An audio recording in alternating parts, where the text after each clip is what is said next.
غسل کر کے پھر جو ہے نماز فجر ادا کریں۔ گرامی کے احباب، حضرت عائشہ اور حضرت ام سلمہ رضی اللہ تعالیٰ عنہ کے اقوال ہیں کہ بعض مرتبہ کان یدرکہ الفجر وہو جنب من اہلہ ثم یغتسل ویصوم، کہ اپنی آل کے ساتھ اگر آقا علیہ الصلوۃ والسلام کبھی جنبی ہو جاتے تو آپ پھر غسل کرتے اور آپ روزہ سے ہوتے تھے، یعنی روزہ کی حالت میں حضور غسل فرما دیا کرتے تھے، یعنی جو ہے وہ پہلے سحری کر لیتے، وقت چونکہ کم ہوتا، اور پھر جو ہے اس کے بعد جو ہے غسل کر کے حضور علیہ الصلوۃ والسلام نماز فجر ادا کرتے۔ گرامی قدر احباب، علامہ ابن حجر عسقلانی علیہ رحمہ نے یہاں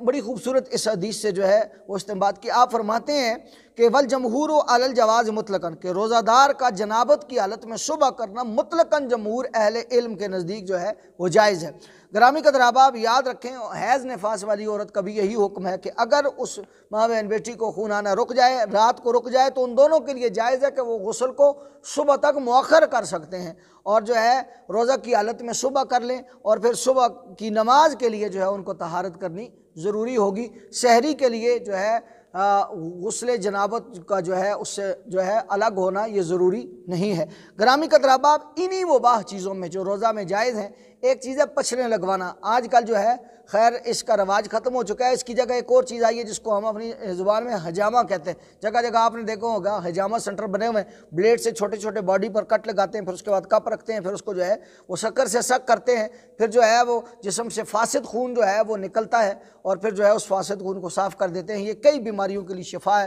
اور حضور علیہ السلام کثرت سے پچھنے لگواتے تھے۔ جس شخص کو جو ہے جوڑوں کا درد ہو یا کسی جگہ جو ہے وہ درد کھڑا ہوا ہو تو اس کو چاہیے اس جگہ وہ پچھنے لگوا لے، جس سے اس کا درد جو ہے وہ ہمیشہ کے لیے جو ہے وہ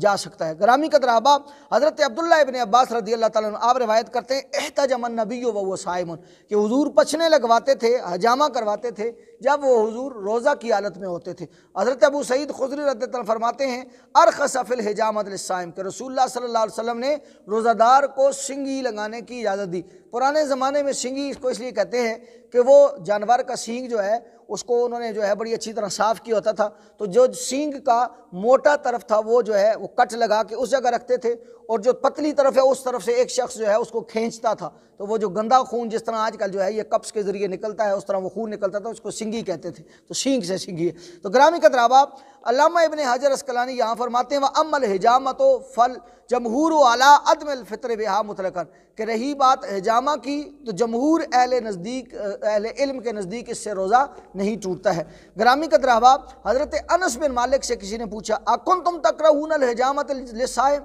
کہ کیا آپ حجامہ کو جو ہے روزے کے اندر مکروہ تصور کرتے ہیں؟ تو جناب حضرت انس بن مالک نے فرمایا لا الا من اجل الضعف، کہ میں حجامہ کو برا نہیں سمجھتا، میں یہ کہتا ہوں کہ کوئی روزہ دار شخص اگر حجامہ لگوائے گا تو ظاہر سی بات ہے اس کے جسم سے جب خون کم ہوگا تو پھر جو ہے کیلوریز کم ہوں گی، اور پھر جو ہے اس کا جو ہے باڈی ٹمپریچر کم ہوگا، اور اس کو جو ہے بھوک لگے گی، اور پھر جو ہے اس میں کمزوری آ سکتی ہے، تو اس کے لیے روزہ رکھنا مشکل ہوگا۔ اس لیے اس کو چاہیے کہ وہ روزے کے بعد جو ہے وہ پچھنے یا جو ہے حجامہ لگوائے، روزے میں نہ لگوائے۔ تو آپ فرماتے ہیں کہ میں نے حجامہ سے نہیں روکا، بلکہ میں نے روزہ دار کے بھلے کی بات کی ہے کہ وہ جو ہے اس میں اس کو کمزوری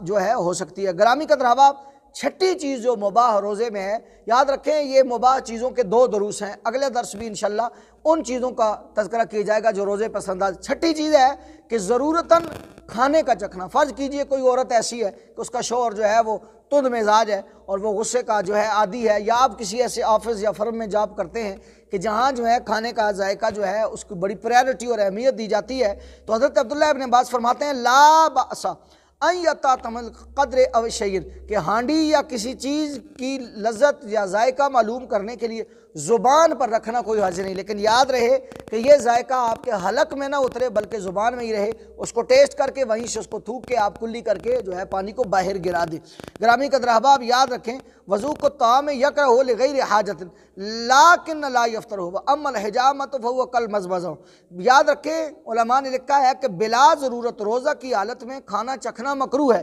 لیکن روزہ نہیں ٹوٹے گا۔ ضرورت کے تحت چکھنا تو اس کا حکم کلی ہے، یعنی اگر آپ کو ضرورت نہیں ہے جو ہے بغیر ضرورت کے آپ کو اندازہ ہے، فرض کیجئے لوگ جب چائے بناتے ہیں 2 کپ بناتے ہیں، ان کو علم ہے کہ 2 سے 2.5 جو ہے وہ چمچ چینی کی پڑتی ہے یا 2-4 جو ہے چمچے جو ہے پتی کی پڑتی، تو ان کو علم ہے، اس کے باوجود اگر وہ اس کو چیک کرتے ہیں، یا کوئی شربت بناتا ہے تو اس کو علم ہے کہ کتنی چینی ڈالنی ہے اور کتنا جو ہے اس میں مٹھاس جو ہے شامل کرنی ہے اور کتنے اجزاء ترکیبیہ شامل کرنے ہیں، تو یہ ساری چیزیں جب اس کو علم ہے تو اب چکھنے کی ضرورت نہیں ہے۔ اگر جو ہے بغیر ضرورت کے وہ چکھ رہا ہے تو ایسا کرنا روزے کے لیے جو ہے وہ مکروہ ہے۔ تو گرامی قدر احباب یاد رکھیں، یہ جو میں نے ذائقے کے حوالے سے بات کی ہے، حلق تک کوئی چیز نہ پہنچے، زبان کے کنارے سے چکھے اور اس کو وہیں سے تھوک دے۔ خالق کائنات یہ جو جتنے بھی امور میں نے تذکرہ کیے ہیں آج ہم انہیں پہ اکتفا کرتے ہیں، بقیہ امور انشاءاللہ اگلے درس میں جو ہے تذکرہ کریں گے۔ اللہ میرے اور آپ کے رمضان کے روزوں کو قبول و منظور فرمائے۔ اللہ آپ سب کا حامی و ناصر ہو۔ السلام علیکم ورحمۃ اللہ وبرکاتہ۔